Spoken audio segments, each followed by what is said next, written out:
I'm Jordan Belfort, and this is Sales School. It's like a tactic. It's like actually a great truth about selling, and that is the value of having good leads.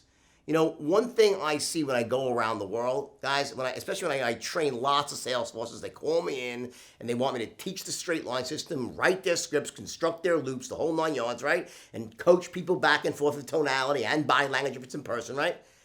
But I would say 90% of the time that I do this, what I find also is that they're not supplying the sales force with the correct number or quality of leads.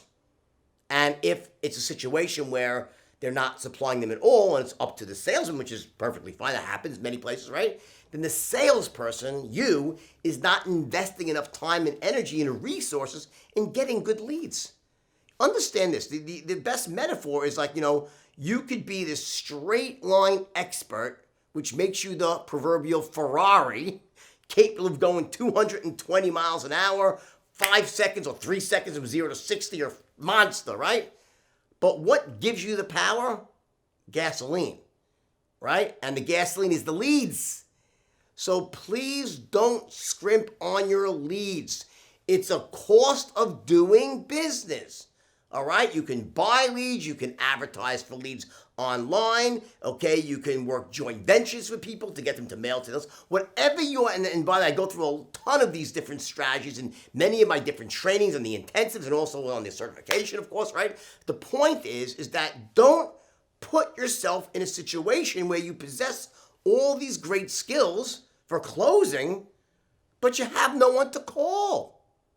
Like, for instance, with my sales force right now, I'm started them purposely giving them not bad leads, but very rough, unqualified leads that were kind of old and almost dead. Why? Because I want them to get the cobwebs out. I want them to get the marbles out of their mouth where they're learning and growing. They're just starting. So I start like that. But they're about to approach the point now where I'm launching the certification program, and now that they're really primed, they get it, because I made them struggle, it builds muscle. Now I'm going to make sure these guys and women too, are hooked up with leads, because without that, they're just spinning their wheels.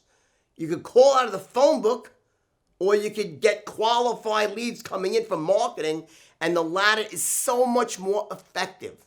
Just remember, listen, I don't, maybe you're in a situation where they provide you, maybe not. Either way, you gotta realize here that it's an integral part of success. So if you're not getting them from the company you work for, or not enough quantity of them or quality, think entrepreneurially.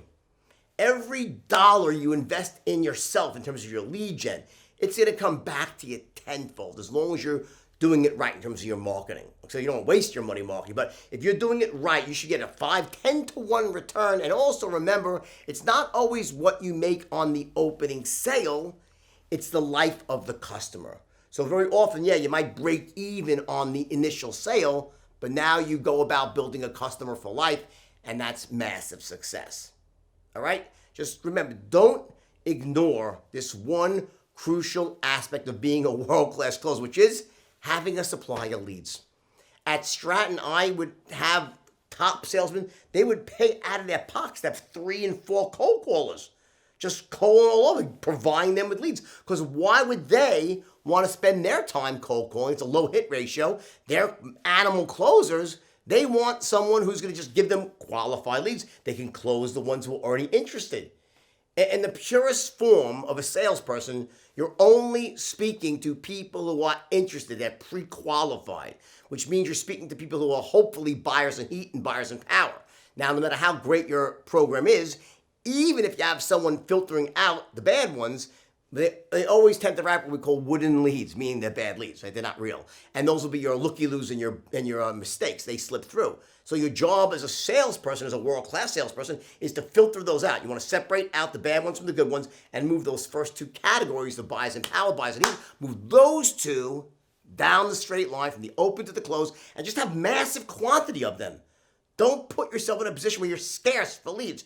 It's going to really trip you up, all right? I love you, and we'll talk again tomorrow, and tomorrow's lesson will be on tonality. Talk then.